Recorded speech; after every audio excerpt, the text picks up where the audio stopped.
السلام علیکم۔ آج جو واقعہ میں آپ کو بتانے لگی ہوں، یہ ہارر تو ہے ہی، لیکن اس کے ساتھ بہت دردناک بھی ہے۔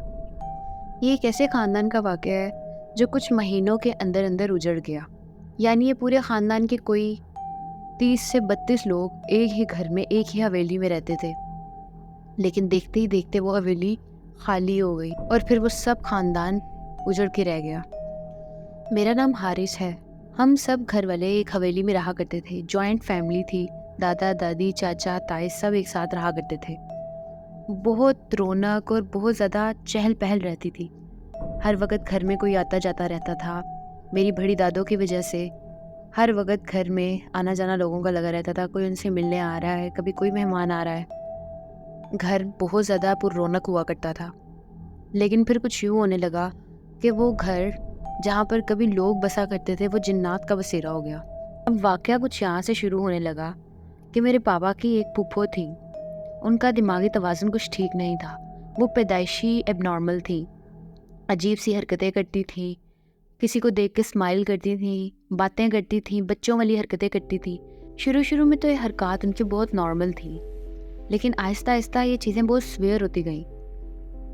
پھپھو نے کسی کی طرف دیکھ کر اشارہ کرنا، اسمائل پاس کرنی، پھر رونا شروع کر دینا، برتن اٹھا کے مارنے، اور کافی اس طرح کی وہ حرکتیں کرتی تھی جس کی وجہ سے دوسروں کو نقصان بھی پہنچ سکتا تھا۔ پھر کچھ یوں ہوا کہ ان باتوں کو جب 2 سے 3 ماہ گزر گئے تو ایک رات اچانک ایسے ہی پھپھو اپنے بیڈ سے اٹھ کر باہر صحن کی طرف بھاگی اور جا کر دروازے پر اپنا سر مارنا شروع ہو گئی۔ انہوں نے سر اتنی زور کی مارا کہ ان کی آن دا اسپوٹ ڈیتھ ہو گئی۔ ہم سب بہت پریشان ہوئے کہ ان کو کیا ہوا۔ اچانک رات کو گیٹ کی طرف بھاگی ہیں، جا کر اپنا سر زور زور سے دروازے میں مارنا شروع کیا اور آن دا اسپوٹ ان کی ڈیتھ ہو گئی۔ اب بے شک میری پھپھو ایب نارمل تھی، لیکن اپنی ماں کے لیے تو وہ بھی اولاد تھی۔ دادو نے ان کا اتنا زیادہ صدمہ لیا کہ 2 سے 3 ماہ کے بعد دادو بھی چل بسی، کیونکہ دادو ہر وقت روتی رہتی تھیں، ان کو یاد کرتی رہتی تھی۔ وہ اس بات کو برداشت نہیں کر سکی کہ پھپھو اتنی بری موت مری ہیں، تو کچھ عرصے بعد ان کی بھی ڈیتھ ہو گئی۔ اب میری ایک چھوٹی پھپھو تھی، ان کو طلاق ہو چکی تھی، وہ بھی دادو کے پاس ہی رہا کرتی تھی۔ اپنی بڑی بہن کے بچگانہ حرکتوں اور پاگل پن کی وجہ سے وہ پہلے ہی بہت پریشان اور سائیکو ہوتی جا رہی تھیں۔ ماں کی ڈیتھ کے بعد وہ اور زیادہ پریشان ہو گئی اور ڈپریشن میں چلی گئی۔ یہ دیکھ کر ہم سب بہت پریشان ہو گئے کہ وہ بھی میری بڑی پھپھو کی طرح کی حرکتیں کرنے لگیں، باتیں کرنے لگیں، کسی کی طرف دیکھ کر اشارہ کرتی، پہلے ہنستی اور پھر رونے شروع کر دیتی۔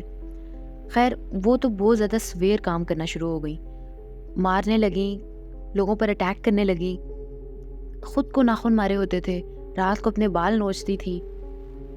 یہاں تک بات آ پہنچی کہ میرے بابا وغیرہ ان کو باندھ کے رکھتے تھے تاکہ وہ خود کو نقصان نہ پہنچائیں یا کسی دوسرے کو نقصان نہ پہنچائیں۔